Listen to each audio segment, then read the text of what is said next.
কলকাতার ডালহৌসিতে নির্বাচন কমিশনের দফতরের সামনে রবিবার বিকেল 4টে নাগাদ শুরু হলো বিএলওদের তীব্র বিক্ষোভ।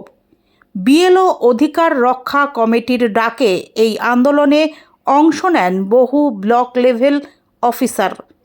তাদের দাবি, দীর্ঘদিন ধরে বিভিন্ন সমস্যা ও বঞ্চনার বিরুদ্ধে বারংবার আবেদন জানানো হলেও কোনো সদুত্তর মেলেনি। বিক্ষোভ চলাকালীন পরিস্থিতি ক্রমশ উত্তপ্ত হয়ে ওঠে। উত্তেজিত কর্মীরা পুলিশ বসানো ব্যারিকেড ভাঙার চেষ্টা করেন বলে অভিযোগ। পরিস্থিতি সামাল দিতে ঘটনাস্থলে মোতায়েন করা হয় অতিরিক্ত পুলিশ বাহিনী।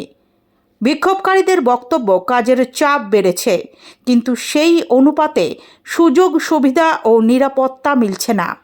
তাদের দাবি, অবিলম্বে সমস্যার স্থায়ী সমাধান না হলে আগামী দিনে আন্দোলন আরও জোরদার হবে।